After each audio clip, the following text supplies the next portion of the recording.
Hello students, welcome again to EduGrown. I hope all of you are good and fine. This is Pankaj Kumar Sahu, your maths educator. So in today's class, we will discuss a one short videos of chapter 9, that is sequence and series of class 11. So let's start. Hmm. चलिए बच्चों लोग, यहाँ पर हमारा जो first definition है वो है सीक्वेंस। क्या है सीक्वेंस? 10th क्लास में भी आप लोगों ने सीक्वेंस और सीरीज से रिलेटेड पढ़ा होगा। जैसे कि हम बात करें एपी, ओके। तो 10th क्लास में आपने अरिथमेटिक प्रोग्रेशन के बारे में कुछ बेसिक्स हमने देखा है। और आज आज इस वन शॉट वीडियोस में हम थोड़ा उससे एडवांस लेवल पे हम बात करेंगे। और यहाँ पर हम कुछ बेसिक डेफिनेशन डिस्कस करते हैं। तो यहाँ फर्स्ट पहली डेफिनेशन आपकी क्या दी हुई है? सीक्वेंस। तो सीक्वेंस क्या होता है? A succession of number arranged in a definite order according to a given certain rule is called sequence. A sequence is either finite or infinite depending upon the number of terms. Clear है? तो यहाँ पहले क्या बोल रहे हैं कि succession of number means numbers का क्या करना है, हमको अरेंजमेंट करना है इन अ डेफिनेट ऑर्डर। ओके, किसी पर्टिकुलर ऑर्डर पे, ठीक है। वो नंबर क्या होंगे? अरेंज होंगे। और अगर ये रूल, कोई पर्टिकुलर रूल वहां सेटिस्फाई करेगा तो उसको हम क्या बोलेंगे? सीक्वेंस। सपोज कि मेरे पास एक सीक्वेंस है, मान लेते हैं जैसे 2, फिर आएगा 4, फिर आएगा 6, ओके, फिर 8, फिर 10। देखिए यहाँ पर एक पर्टिकुलर ऑर्डर दिया है कि यहाँ पर जो अरेंजमेंट है, ठीक है, मीन्स अगर हम बात करें यहाँ अरेंजमेंट है तो इवन नंबर का अरेंजमेंट है, 2, 4, 6, 8 और 10। तो ये एक प्रकार से क्या है? सीक्वेंस है। क्या है ये? सीक्वेंस। अंडरस्टैंड? चलिए, अच्छा, ये तो आपके बेसिक डेफिनेशन है। अगर हम बात करें आपका जो 11th क्लास के हिसाब से जो डेफिनेशन बनेगी वो है क्या? जैसे कि हमने पढ़ चुके हैं रिलेशन फंक्शंस वगैरह, चैप्टर हमने पढ़े हुए हैं। तो उसके अकॉर्डिंग यहाँ डेफिनेशन क्या बनेगी? Any function with domain as a set of natural numbers. क्या रहेगा? Set of natural numbers is called sequence. Understand? चलिए, अगर सीक्वेंस की बात करें तो यहाँ पर एक और टाइप आता है रियल सीक्वेंस। तो रियल सीक्वेंस क्या होता है कि जिसका हमें आउटपुट मिले, मीन्स जो रेंज है it is the subset of real numbers. Understand? तो सीक्वेंस क्या होगा? With range as a subset of real numbers. Understand? चलिए, चलिए अभी हम आते हैं सीरीज के बारे में। ठीक है, तो सीरीज में क्या बोल रहा है कि जैसे कि आपके पास नंबर्स हैं A1, A2, A3, A4, AN। Okay, अगर हम इनका क्या ले लें? सम ले लें। सम कैसे? A1 plus A2 plus A3 plus AN plus AN। तो ये जो सम है, सम क्या कहलाएगा? सीरीज। क्या कहलाएगा बच्चों लोग? सीरीज। अभी हम बात करेंगे प्रोग्रेशन पे। तो प्रोग्रेशन क्या है? अ सीक्वेंस, मींस ये ऑलरेडी क्या है?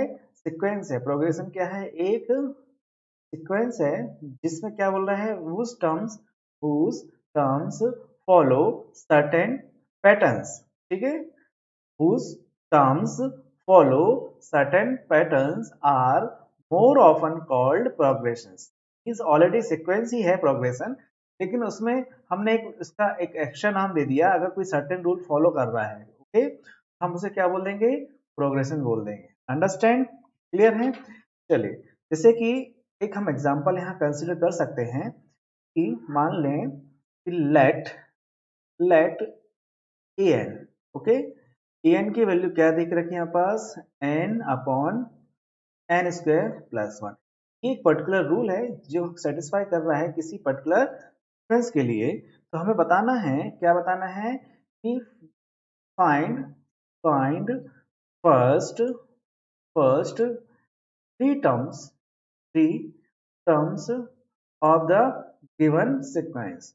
तो an n क्या है? यहाँ पर पहली बार यहाँ पर सभी नंबर्स क्या होंगे? नेचुरल नंबर्स होंगे। सीक्वेंस का डेफिनेशन क्या बात की है कि it is the function whose domain is a natural number। तो यहाँ पे हम सभी नेचुरल नंबर की बात करेंगे। जैसे मैंने n की वैल्यू 1 ले ली, ओके, तो एन की वैल्यू 1 ले ली, तो यहाँ पे क्या हो जाएगा, एन की वैल्यू 1 रख देंगे, 1 अपॉन 1 प्लस 1 कितना हो जाएगा 2। ओके, फिर मैंने ले लिया a2, a2 मतलब एन की वैल्यू क्या रखी 2, और ये हो जाएगा 2 स्क्वायर प्लस 1, दैट मीन्स 2, और 2 टू ज़ा 4 प्लस 1 क्या होता है 5।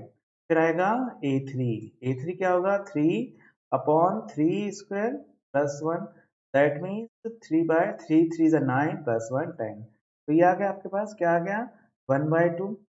ओके, फिर आ गया आपका क्या 2/5, और थर्ड टर्म इज 3/10। ओके, तो ये एक बार से एक आपका बेसिक एक क्वेश्चन हो गया किसका, सीक्वेंस का। अंडरस्टैंड। चलिए आगे बढ़ते हैं। हाँ, क्लियर है। चलिए, आई होप आपको ये बेसिक डेफिनेशंस क्लियर होंगी।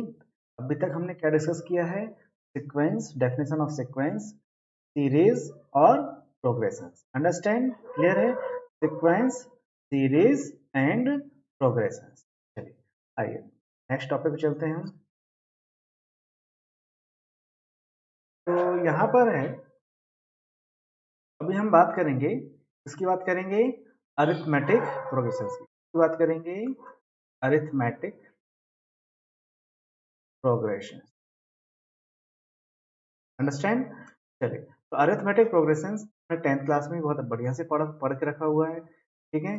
चलिए एक बार फिर से इसको डिस्कस करते हैं। क्या होता है arithmetic progression, that is AP. क्या होता है, it is the sequence in which difference of two consecutive term is always constant।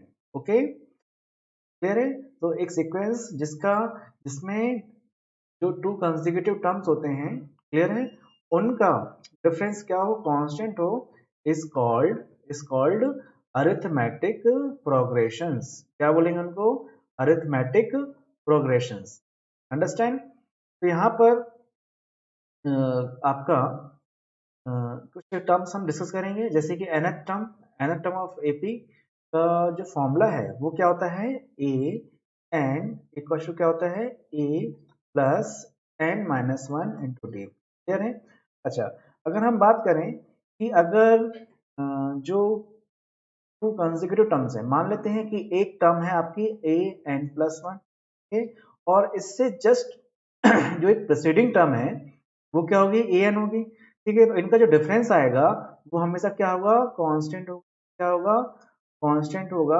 और इसी कांस्टेंट को हम बोलते हैं डी, या हम बोलते हैं कॉमन डिफरेंस। क्या बोल देते हैं बच्चे लोग, common difference, common difference. Understand. चलिए, ठीक है। तो यहाँ पर हमने डिस्कस किया क्या होता है, जो टू कंसेक्यूटिव टर्म का जो डिफरेंस होता है, ओके, वो होता है ऑलवेज कांस्टेंट, और उसको क्या बोला गया है, डी बोला गया है। D means common difference. Understand. फिर यहाँ पर कुछ टर्म्स दिए हुए हैं कि ध्यान ध्यान रखिए, ठीक है। यहाँ पर कुछ इंपॉर्टेंट कुछ बातें और हैं, जैसे कि हम डिस्कस करते हैं। अगर हम बात करें किसमें, अरिथमेटिक प्रोग्रेशन ए, क्लियर है। मान लें कि ए इसका क्या है, एक फर्स्ट टर्म है, क्लियर है, फर्स्ट टर्म है, और एन क्या है, नंबर ऑफ टर्म्स होंगे, क्या होंगे, नंबर ऑफ टर्म्स होंगे। अंडरस्टैंड। और आपका जो डी है वो क्या कहलाएगा, कॉमन डिफरेंस। क्या कहलाएगा बच्चों लोग, कॉमन डिफरेंस। चलिए, तो अभी मैंने डिस्कस किया इसका जो nth टर्म है वो ए एन, क्या हो जाएगा, A plus N minus 1 into D. Clear है। कुछ एक इम्पॉर्टेंट यहाँ पर बातें हैं जो हम डिस्कस करते हैं कि जो आपका अरिथमेटिक प्रोग्रेशन है, ठीक है, इज ऑलवेज, ठीक है, always in the form of linear expression. क्या होगा, द फॉर्म ऑफ लीनियर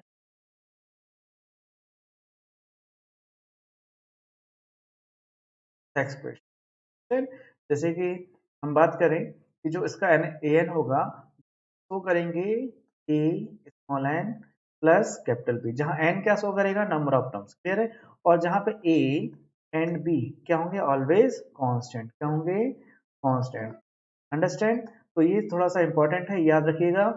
जो एपी होता है, ठीक है, is always in the form of linear expressions A N equals to a small N plus capital B. Clear है बच्चे लोग? चलिए, हाँ, तो आगे बढ़ते हैं। अब यहाँ आते हैं कि अगर आपको सिलेक्शन ऑफ टर्म्स एपी की बात की जाए, मींस आपसे बोला जाए कि 3 टर्म्स आर इन एपी, या बोला जाए 4 टर्म्स आर इन एपी, या बोल दें 5 टर्म्स आर इन एपी, एक कंडीशन ये देख रखी होगी और कुछ अलग कंडीशंस भी देख रखी होंगी, ठीक है। तो जब कभी भी ऐसी बात करें, वो कैसी बात करें कि 3 नंबर्स आर इन एपी या 3 terms are in AP, okay, तो वहां पर हम बात करेंगे selection of terms in AP. तो हम वहां पर वो 3 टर्म्स कैसे सिलेक्ट करेंगे? तो इसके लिए आप लोग ध्यान रखें कि जब कभी 3 टर्म्स की बात करें, किसकी बात करें बच्चे लोग? 3 टर्म्स की, तो वो हमेशा 3 टर्म्स हमको क्या सिलेक्ट करना है? ए माइनस डी, ठीक है, ए और क्या किया जाएगा? A plus D, understand. और यहाँ पर याद रखिएगा कि जो कॉमन डिफरेंस है, ठीक है, जो कॉमन डिफरेंस है सी कॉमन डिफरेंस, वो क्या होगा? डी होगा, अंडरस्टैंड। चलिए, और अगर आपसे कोई बोले 4 terms are in AP, then the terms are, ठीक है, 4 टर्म्स क्या है? इन एपी है, अरिथमेटिक प्रोग्रेशन में है, वो टर्म्स क्या होंगे? याद रखिए, A minus three D, okay, A minus D, फिर आएगा ए प्लस डी, और फिर आएगा ए प्लस थ्री डी, ठीक है। अगर हम दो कंसेक्यूटिव टर्म का डिफरेंस निकालें, तो यहाँ पे हमें जो कॉमन डिफरेंस मिलता है, ठीक है, वो क्या मिलेगा? कॉमन डिफरेंस, वो हमें 2D मिलेगा। क्या मिलेगा बच्चे लोग? 2D, ठीक है। यहाँ पे कॉमन डिफरेंस क्या डी मिल रहा था जब हम 3 टर्म्स का सिलेक्शन लेते हैं, जब हम 4 टर्म्स का सिलेक्शन लेते हैं तो हमें कॉमन डिफरेंस क्या मिलेगा? 2D मिलेगा, ठीक है। बाकी 5 टर्म्स इतना नहीं पूछते हैं, जनरली ये दो चीजें आप पूछते हैं। क्या पूछते हैं? 3 numbers are in AP and 4 numbers are in AP, then the terms are, understand. चलिए नेक्स्ट आगे बढ़ते हैं हम फास्ट। चलिए, थोड़ा सा यहाँ पर अगर हम बात करें एक बेसिक न्यूमेरिकल न्यूमेरिकल की, तो वो थोड़ा डिस्कस कर लेते हैं यहाँ पे। चलिए, तो एक न्यूमेरिकल यहाँ पर डिस्कस करते हैं। मान लेते हैं कि आपके पास एक न्यूमेरिकल, एक टर्म्स दी हुई है। टर्म्स क्या दी हुई है? 9, ठीक है, फिर दिया है 12, ठीक है, फिर आएगा क्या? 15 और 18, ठीक है।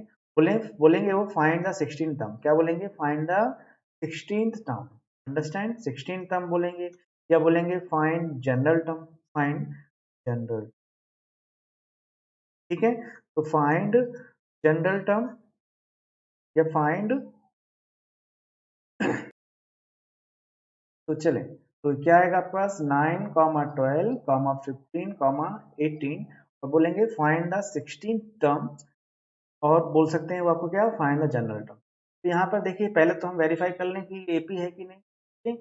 देखते हैं टू कंसेक्यूटिव टर्म का जो डिफरेंस है वो कांस्टेंट मिल रहा है कि नहीं। 12 - 9 कितना?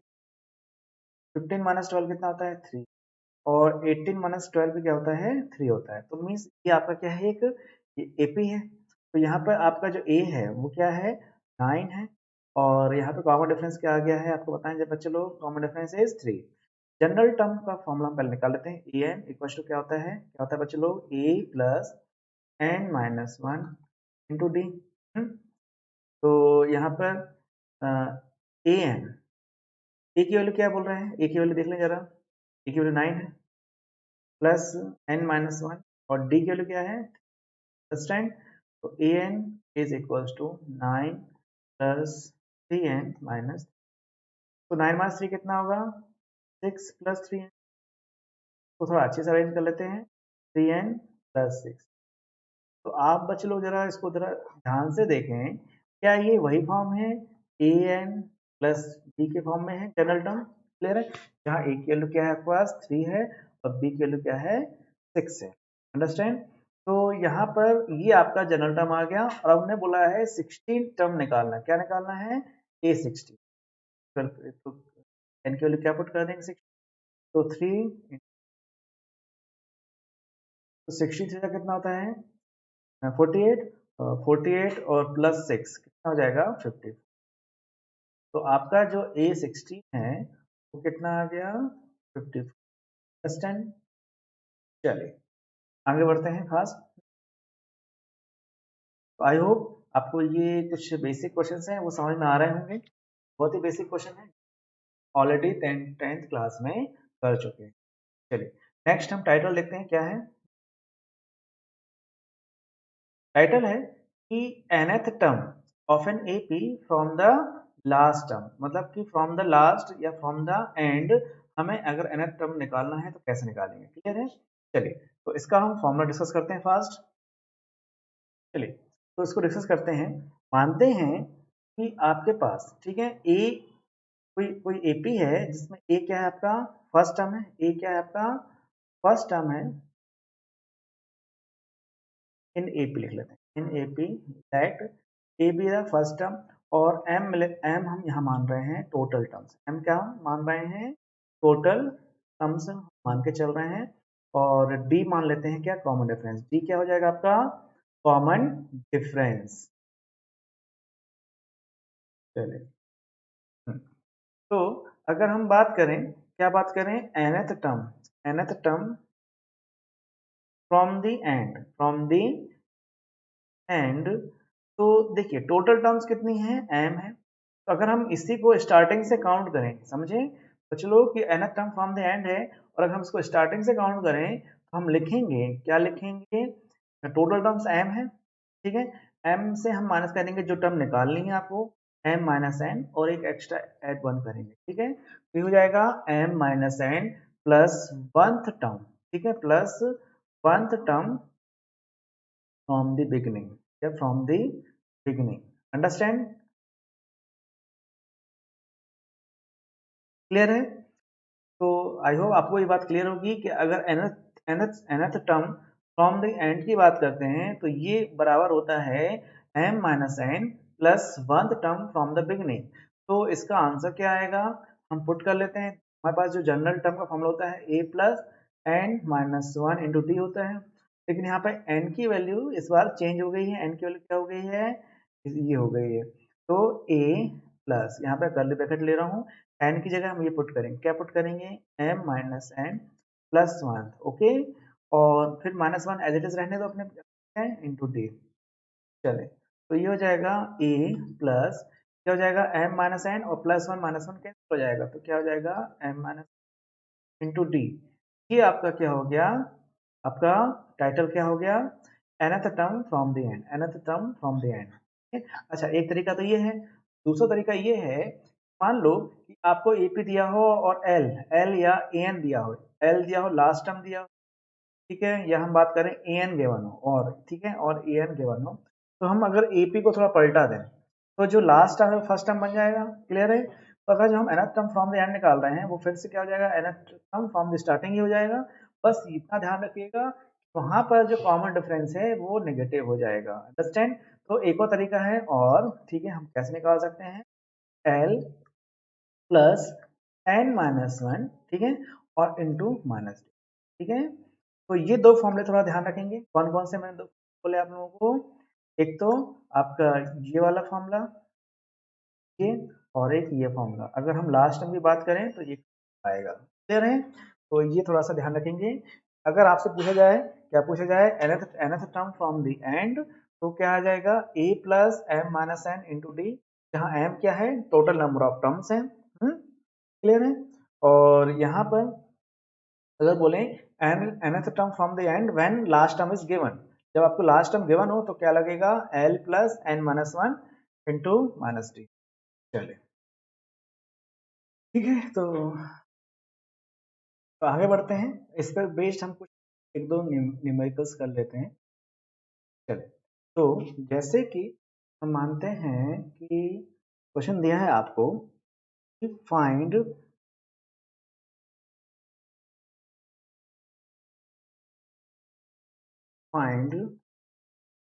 Twelfth term, twelfth term from the and, clear है, फ्रॉम द एंड, ये पूछ सकते हैं आपसे, क्लियर है, find the twelfth term from the and. चलिए तो एपी आपको गिवन है, ठीक है, एपी गिवन है 3,5,7, क्लियर है, कॉमा 9, तो डेट डेज यहाँ पे 2, ठीक है, अब मैंने आपको दो फॉर्मूले बताए। पहला फॉर्मूला क्या बताया है कि अगर हम बात करें ए एन की, जो कि लास्ट टर्म है, ठीक है, means nth term from the and है ये, ठीक है, ए डैश एन ले लो उसको, कि nth term from the and.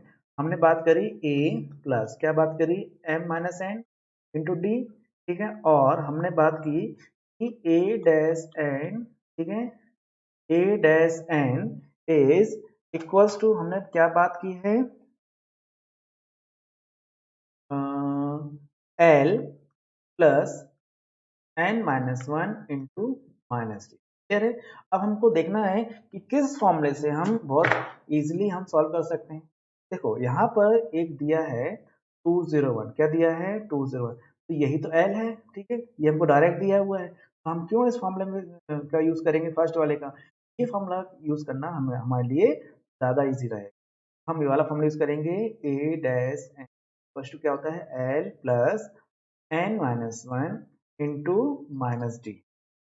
चलिए तो पहले हम जल्दी से, एल हमारे पास आ गया है और डी कितना आ रहा है, डी है 5 - 3 = 2, और हमें क्या निकालना है, 12th टर्म, मतलब क्या निकालना है, ए डैश 12, क्या हो जाएगा, एल, एल मीन्स 201 प्लस ये एन की वैल्यू क्या हो जाएगी 12 माइनस वन, और डी की वैल्यू क्या है -2, तो ये हो जाएगा 201, क्लियर है। और 12 माइनस वन कितना होता है 11, और 11 टू जा कितना होता है 22, 11 टू जा 22, क्लियर है। चलिए तो ये हो जाएगा आपका क्या 9, ठीक है, और ये हो जाएगा 7, 179, क्लियर है। तो आपका राइट ऑप्शन क्या हो जाएगा 179, अंडरस्टैंड। चलिए तो ये क्वेश्चन बहुत ही इजी क्वेश्चन था, ये बेस्ड आपका किस किस पे था, nth term from the end पर बेस्ड था, क्लियर है। चलिए अभी हम नया टाइटल स्टार्ट करेंगे, क्लियर है, that is sum of terms of an AP. क्या बोल रहे हैं, sum of terms, sum of N terms of an AP.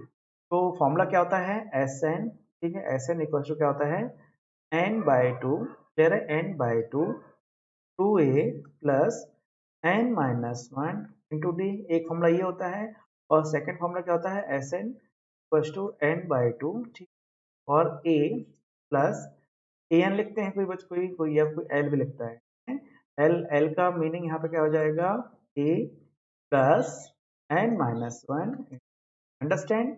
तो ये फॉर्मूला सब बच्चों ने बहुत बढ़िया से पढ़ के रखा है 10th क्लास में, जिनको फिर भी भूल गया हो तो वो इसको एक बार रिवाइज कर ले, क्लियर है। तो एस एन की वैल्यू क्या हो गई n/2 plus 2a plus n minus one into D. अब एक बात और यहाँ पे हम डिस्कस करेंगे, क्या बात है कि जैसे कि हमने एपी में जो जनरल टर्म है, एपी में जो जनरल टर्म है तो हमने क्या देखा था ए एन प्लस बी देखा था, वैसे ही सेम सेम अगर हम बात करें for sum of N terms के लिए, अगर जनरल टर्म की बात करें तो वो हो जाएगा ए एन स्क्वायर, ठीक है, a N square plus, understand. तो ये आपका जनरल फॉर्म है, general general general term term for sum of n terms of an AP, clear बच्चे लोग। और एक बात और यहाँ पे डिस्कस करेंगे कि अगर आपको सम ऑफ n टर्म्स दिया हो और sum of n minus one term दिया हो, अंडरस्टैंड, क्या दिया हो एस एन गिवन हो और क्या गिवन हो s n minus one given हो, दोनों क्या है आपके पास गिवन है, तो कोई पूछे what is the value of a n, तो ए एन की वैल्यू आएगी, क्या आएगी एस एन माइनस वन, तो ये आपका एक जनरल फॉर्मूला हो जाएगा, अंडरस्टैंड। चलिए नेक्स्ट हम आगे बढ़ेंगे, क्लियर है। चलिए बच्चे लोग अभी हम अब बात करेंगे नेक्स्ट टॉपिक पे, that is properties of arithmetic progression की बात करेंगे हम, प्रॉपर्टीज ऑफ अरिथमेटिक प्रोग्रेशन। तो पहली प्रॉपर्टी क्या दिया है कि increasing decreasing multiplying and dividing each terms of an AP bye non zero constants results into an AP, clear है, ये प्रॉपर्टी क्लियर है। तो बस इतना क्या है कि सपोज कि मेरे पास कोई एपी है, मान लेते हैं late A1 A2 A3 up to AN। ये आपके पास क्या है, एक एपी दिया है। अगर मैं इसमें कोई कांस्टेंट ऐड कर दूं, मतलब कि कोई कांस्टेंट क्या कर दूं, ऐड कर दूं या सब्ट्रैक्ट कर दूं, ठीक है, A2 प्लस माइनस के हो जाएगा, क्लियर है। तो क्या हो जाएगा, A3 plus minus k, clear है, plus date date dash plus minus, और यहाँ पे क्या हो जाएगा, AN plus minus k, clear है। तो ये जो रिजल्टेंट सीक्वेंस आया, ये जो रिजल्टेंट सीक्वेंस है, ये भी आपका क्या रहेगा, एपी रहेगा। क्या रहेगा, एपी रहेगा। और अगर मान लो कि इसका कॉमन डिफरेंस डी है, तो इनका भी कॉमन डिफरेंस क्या आएगा, डी आएगा, क्लियर है। चलो, लेकिन अगर हम बात करें कि सपोज कि आपके पास A1 A2 A3 है, हमने मल्टीप्लाई कर दिया किससे, के से, के टाइम्स A1 कॉमा के टाइम्स A2 कॉमा के टाइम्स A3, डेटा डैश क्या हो जाएगा, के टाइम्स A। तो यहाँ पे जो रिजल्टेंट डी डैश आएगा वो क्या आ जाएगा, के टाइम्स डी हो जाएगा। अंडरस्टैंड। मान लो कि हमने A1 में डिवाइड कर दिया के से, और हमने A2 में डिवाइड कर दिया के से, डेट इज AN में भी हमने डिवाइड कर दिया के से। तो जो रिजल्टेंट डी डैश है, मतलब कि ये दोनों एपी तो बना रहे हैं, ठीक है, ये सब क्या है, एपी हैं, लेकिन इनकी कॉमन डिफरेंस में कुछ थोड़ा सा चेंज आएगा कि अगर हम किसी कांस्टेंट से मल्टीप्लाई करते हैं तो वो कांस्टेंट उसके कॉमन डिफरेंस में मल्टीप्लाई होगा, और अगर हम किसी कांस्टेंट से अगर हम उस एपी के टर्म्स में डिवाइड करते हैं तो जो न्यू आपका कॉमन डिफरेंस आएगा वो हो जाएगा डी बाई के, क्लियर है। चलिए, आई होप ये आपको बातें क्लियर होगी। नेक्स्ट हमारे पास है कि in an AP the sum of terms equidistant from the beginning and is always same and equal to the sum of the first and last term। चलिए, इसको थोड़ा डिटेल में देख लेते हैं, इस सेकंड प्रॉपर्टी को। ये बहुत इंपॉर्टेंट प्रॉपर्टी है, वेरी इंपॉर्टेंट। चलिए इसको देखते हैं। तो ये जो आपकी सेकंड प्रॉपर्टी है, इसको थोड़ा डिस्कस करते हैं। क्या बोल रहे हैं कि मान लेते हैं इन एन फाइनाइट एपी, आपके पास क्या है, एपी है,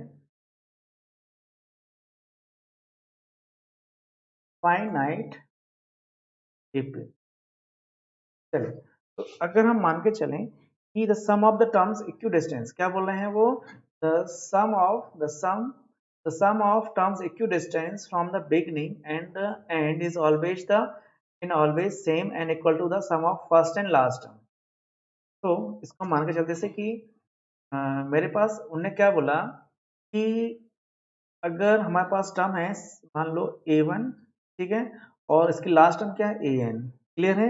इसकी फर्स्ट टर्म क्या है आपके पास, A1 है, और इसकी जो लास्ट टर्म है क्या है, AN है, वो उसका सम किसके बराबर होगा, A2 प्लस AN माइनस 1 के, understand.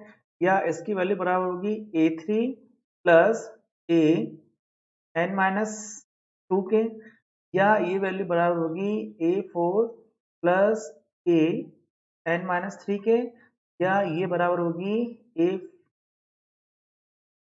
A5 plus AN minus 4।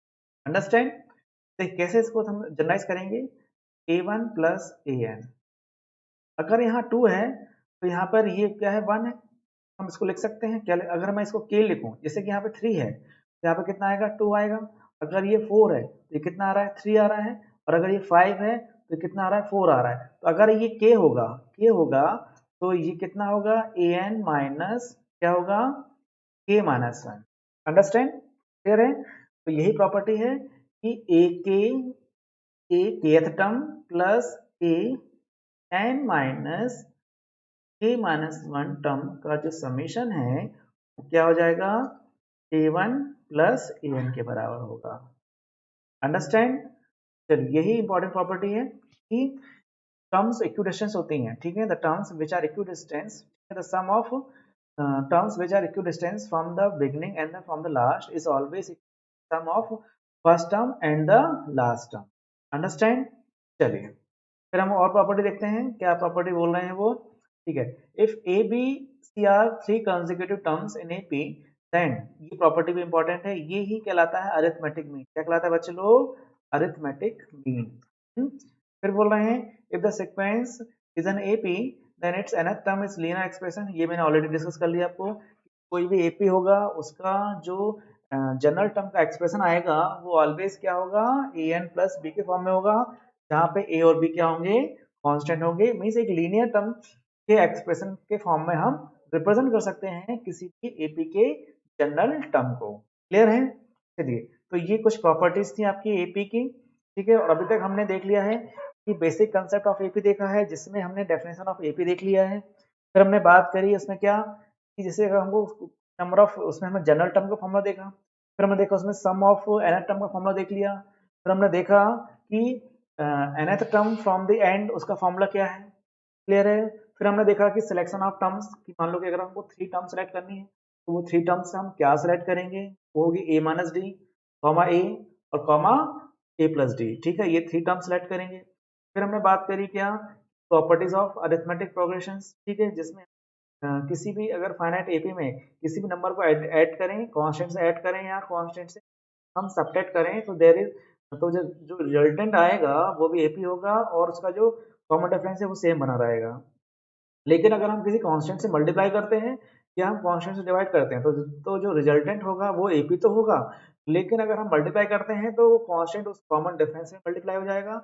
अगर हम किसी कांस्टेंट से किसी एपी के नंबर ऑफ टर्म्स में क्या करते हैं, डिवाइड करते हैं, तो वो जो कॉमन डिफरेंस होगा, वो न्यू कॉमन डिफरेंस जो बनेगा वो भी क्या होगा, उस कांस्टेंट से डिवाइड होगा। अंडरस्टैंड? चलिए, तो ये कुछ बेसिक कंसेप्ट थे इसके अरिथमेटिक प्रोग्रेशंस के। इसके कुछ हम जो एमसीक्यूज होंगे, इंपॉर्टेंट एमसीक्यूज होंगे, वो हम नेक्स्ट वीडियो में डिस्कस करेंगे। अभी हम यहाँ पर सिर्फ वन शॉट वीडियोस में हम सिर्फ डिस्कस कर रहे हैं क्या, basic concept of sequence and series. Understand? चलिए, तो एक नेक्स्ट टॉपिक स्टार्ट करते हैं फास्ट। हाँ, अभी है अरिथमेटिक मीन। क्या है आपके पास टॉपिक बना है बेटा, अरिथमेटिक मीन। ठीक है, तो हमेशा याद रखिए कि ए, ठीक है, और आप बात करें कैपिटल ए और स्मॉल बी। ठीक है, these are terms of AP. Terms of AP, तो कैपिटल ए की वैल्यू आएगी ए प्लस बी बाय आएगी। अंडरस्टैंड? चले, लेकिन अगर मान लें बच्चे लोग, ठीक है, तो ये आपका क्या हो गया, जब तीन ही टर्म हो, जिसमें तीन टर्म्स एपी में हो, तो वहां पे जो अरिथमेटिक मीन आएगा वो क्या आएगा, ए प्लस बी बाय 2 आएगा। अंडरस्टैंड? क्लियर है? लेकिन मान लो कि मेरे पास एक टर्म ए है और एक टर्म बी है, इसमें मैंने कुछ अरिथमेटिक मीन इंसर्ट कर दी, A one A two. Clear है? A one A two, A one A one A two A three, ठीक है, और डेट एस ए एन। ठीक है, यहाँ टाइटल क्या हो जाएगा, insertion of an arithmetic mean. Clear है? Insertion of an arithmetic mean में हमारे पास क्या है, ए है, A one A two A three. ठीक है, चलिए इसको ऐसा करते हैं, नेक्स्ट पेज पे करते हैं। हाँ, तो यहाँ पर चलो इसको हम थोड़ा सा नए पेज पे अच्छे से करते हैं बढ़िया से। तो यहाँ पर हमारा टाइटल डाल लेते हैं, क्या है, इंसर्शन ऑफ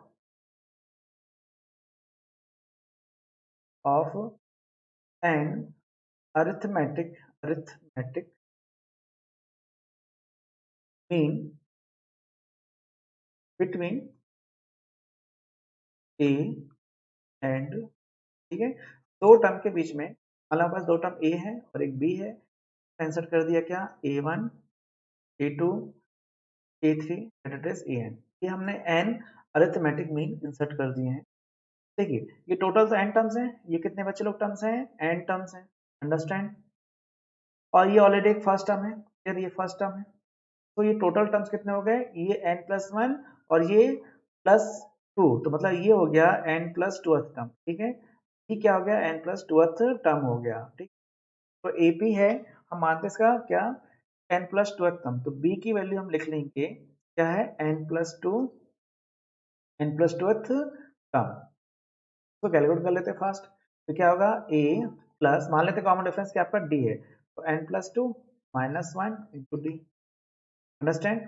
तो बी की वैल्यू क्या आ गई, A plus N plus one into D. तो डी की वैल्यू क्या आ जाएगी बच्चे लोग, बी माइनस ए अपॉन प्लस वन। अंडरस्टैंड। चले, अब अगर हम बात करें ए वन, ठीक है, ए वन क्या है आपका, एक सेकेंड टर्म है, क्लियर है, ठीक है। बच्चे लोग डी की वैल्यू आपको क्लियर होगी कि क्या आई है, बी माइनस ए अपॉन एन प्लस वन। अब देखते हैं जैसे ए वन, देखिए यहाँ पर टोटल कितने एन प्लस टू टर्म है, तो ये फर्स्ट टर्म है, तो ए वन क्या होगा, सेकेंड टर्म, ए वन क्या होगा, सेकेंड टर्म। तो जिसका आंसर होगा ए वन का आंसर क्या होगा, A plus B, that means A plus और डी की वैल्यू क्या है, बी माइनस ए अपॉन एन प्लस वन। आएंगे ए टू क्या होगा, A plus two D, yes, A plus two times B minus A upon N plus one. तो फिर आएगा ए थ्री क्या आएगा, ए plus three D, that means A plus three times क्या हो जाएगा ये, बी माइनस ए अपॉन एन प्लस। तो डेटा डैश अगर हम ए एन निकालें तो ए एन क्या आएगा, ए प्लस एन डी आएगा, यस, तो ए plus N d, a plus ये हो जाएगा एन टाइम्स क्या हो जाएगा, बी माइनस ए अपॉन एन। तो ये बन गया आपका ए एन का फॉर्मूला। तो मेनली अगर आपसे insertion of an arithmetic mean की बात की जाए बिटवीन ए एंड बी, तो वहां पर मेन डी का फॉर्मूला क्या होता है, बी माइनस ए, मतलब जो टर्म्स दी होंगी बी माइनस ए upon N plus one. Understand. और ए एन की वैल्यू बोला जाए तो ए plus N D, that means A plus N times B minus A upon N plus one. Understand. तो ये हो गया, इसकी बात कर ली हमने, अरिथमेटिक मीन की बात कर ली है, क्लियर है, ठीक है।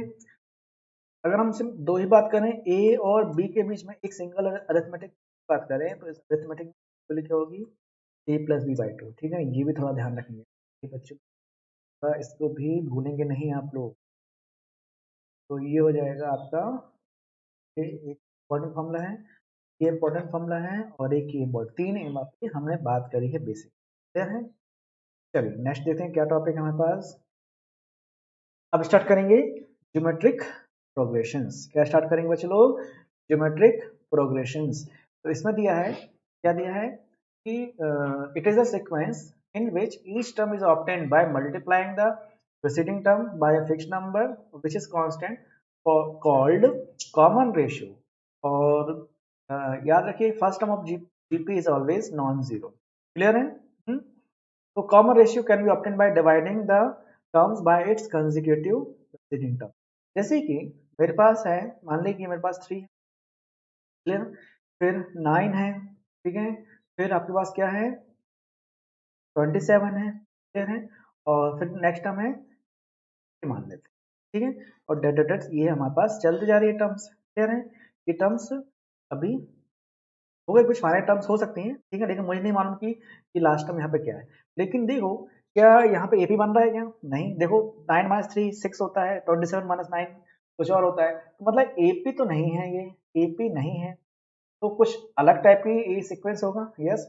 तो एक तरीका क्या है कि अगर हम यहाँ पर जो आपका ये टर्म है इसको हम प्रेसीडिंग टर्म से डिवाइड करें, ठीक है, जैसे 9 है डिवाइड करें 3 से, या हम डिवाइड करें 27 को किससे 9 से, या हम डिवाइड करें 81 को किससे 27 से, सभी जगह एक ही वैल्यू आएगी, सभी जगह एक ही वैल्यू आएगी, 9 3 जा 27, 27 3 जा 81, दैट मीन्स आंसर कितना आ रहा है 3। और यही 3 क्या है आपको, इसको बोला गया है यहाँ पे, मीन्स ये जो पैटर्न है, ठीक है, इस पैटर्न को बोला गया है ज्योमेट्रिक प्रोग्रेशन। क्या बोला गया है बच्चे लोग, ज्योमेट्रिक प्रोग्रेशन। और इसमें जो आपका ये जो कांस्टेंट नंबर आ रहा है इसको बोला गया है कॉमन रेशियो। क्या बोला गया है,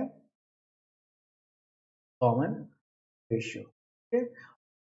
तो इन्हें क्या डेफिनेशन दी है कि by multiplying the preceding term by fixed number, तो जो फिक्स्ड नंबर होगा वो क्या कहलाएगा, कॉमन रेशियो कहलाएगा।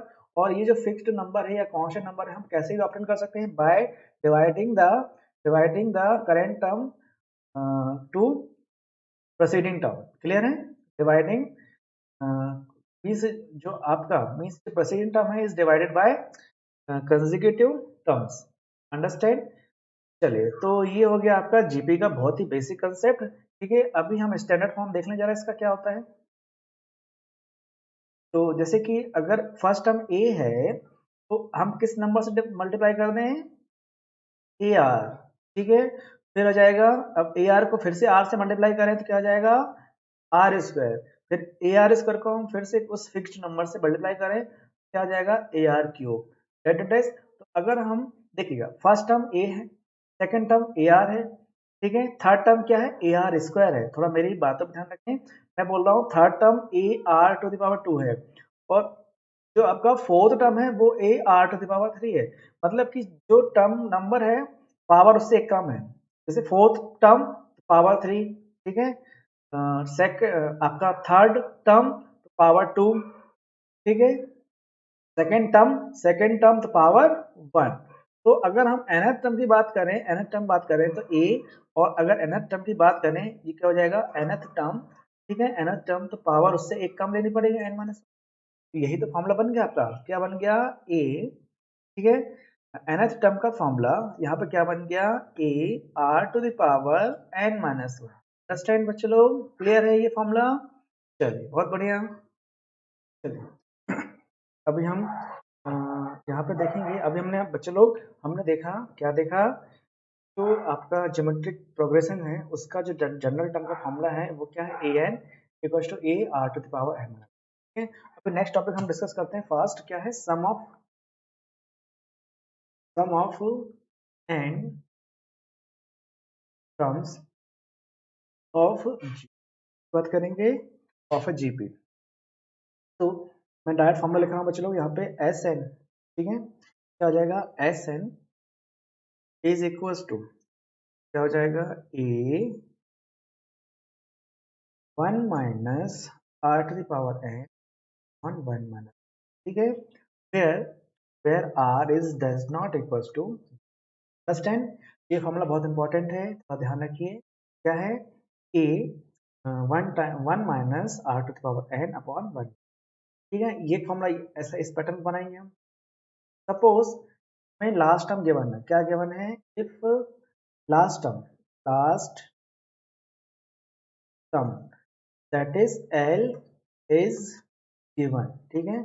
अगर एल गिवन, देखिए कैसे फॉर्मूले को मॉडिफाई कर रहे हैं, जरा देखिए ध्यान से। ए को मल्टीप्लाई कर दो, a minus a r to the power n upon 1 minus r, clear है। ठीक, इसको मैं अगर ऐसा लिखूं तो आप बच्चे लोगों को डाउट तो नहीं, into r, a r to the power n minus 1 into r. तो देखिए ये तो ऐसा ब्रैकेट रख लूँ, ठीक है, 1 माइनस आर, दैट मीन्स ए, और यही तो एल होता है, ठीक है। एल का फॉर्मूला क्या होता है, a r to the power n minus, clear है, a minus l r upon 1 minus r. एक फॉर्मूला और जल्दी से नोट डाउन कर ले बच्चे लोग, a minus l r upon 1 minus r, understand, clear है। चलिए ये दो इंपॉर्टेंट फॉर्मूला हैं, थोड़ा सा ध्यान रखेंगे इन चीज को, क्लियर है। चलिए आगे बढ़ते हैं नेक्स्ट। चलिए तो यहाँ पर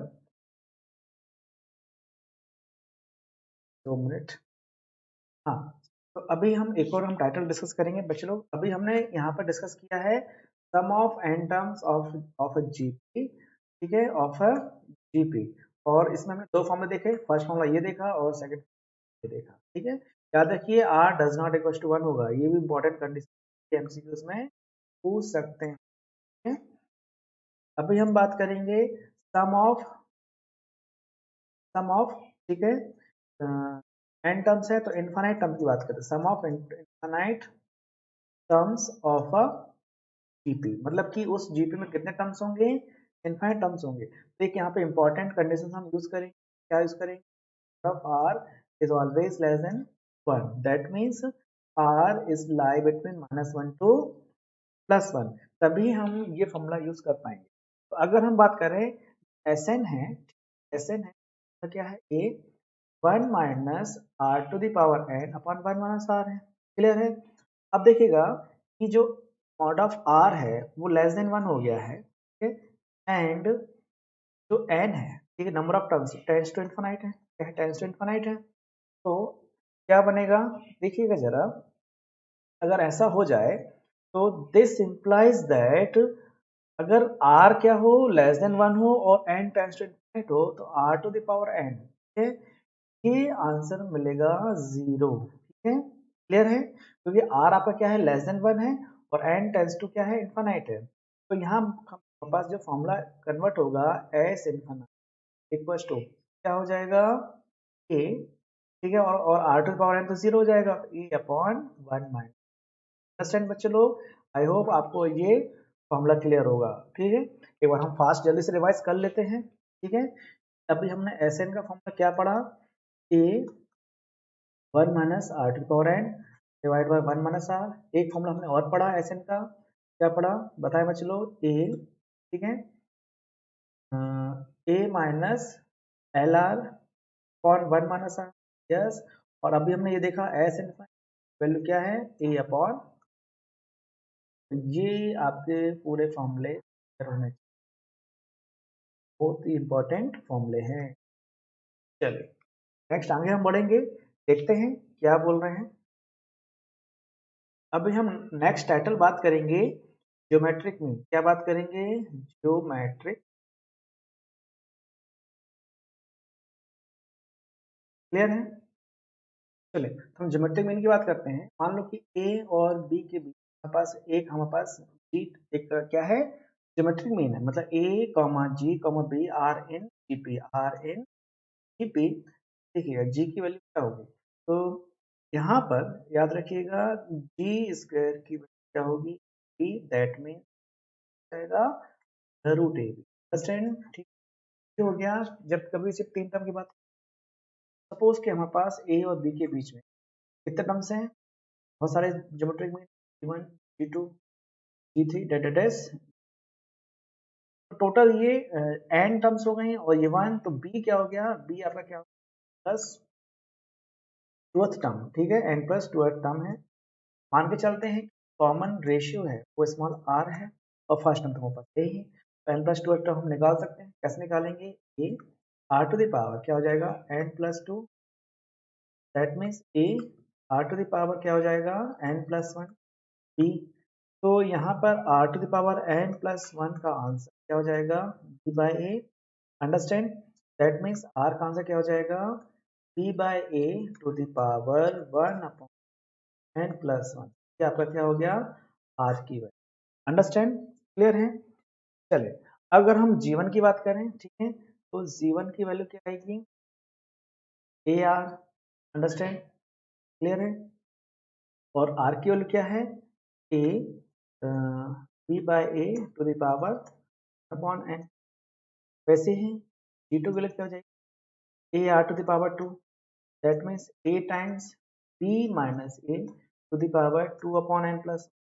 अंडरस्टैंड, डेटाडेस जैसे हो जाएगा gn, तो gn की value a r to the power n, that means a हो जाएगा b by a to the power n upon. Understand, तो ये आपका क्या हो गया, gn का फॉर्मूला। अंडरस्टैंड, ये किसका फॉर्मूला हो गया, gn का फॉर्मूला क्या बन गया, a into b by a to the power n upon n plus. Clear है। चलिए तो ये हो गया ज्योमेट्रिक मीन। एक बार हम इसको थोड़ा सा यहाँ फॉर्मूले लिख लेते हैं। अगर आपके पास a और b के बीच एक ही ज्योमेट्रिक मीन, तो यहाँ पे g की वैल्यू क्या आती है, अंडर रूट ए बी। मान लो a और b के बीच में क्या हो, n ज्योमेट्रिक मीन हो, g1 g2 डाटा डेस कहाँ तक, gn तक। तो यहाँ पे जो आपका gn है उसकी वैल्यू क्या आएगी, a b by a to the power n upon n plus 1, जहाँ आपके पास r की वैल्यू क्या थी, b by a whole to the power 1 upon. ठीक है, तो ये फॉर्मूला थोड़ा सा याद रख लेंगे आप लोग, और ये फॉर्मूला यहाँ। अंडरस्टैंड, क्लियर है। एक टॉपिक और हमने डिस्कस नहीं किया अभी, क्या बोला है कि th term, th term from the and, from the and. मान लो कि हमारे पास जीपी है, एक जीपी है, कितने टर्म्स हैं, एन टर्म्स हैं। कितने टर्म्स बच्चे लोग, एन टर्म्स हैं। तो इस, और ए आपका क्या है, फर्स्ट टर्म है, और आर क्या है आपका, कॉमन डिफरेंस, कॉमन रेशियो है। तो यहाँ पे इसका फॉर्मूला बनेगा, क्या बनेगा, a r to the power n minus k. Understand, क्या बनेगा, a r to the power n minus k. Clear है।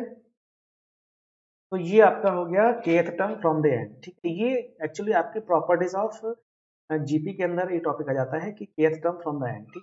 बाकी का देखिए, अगर जैसे कि हमने एपी में प्रॉपर्टीज पढ़ी हैं तो वैसी प्रॉपर्टीज में हो कि अगर आपके पास A1 A2 that is AN are in GP, ठीक है।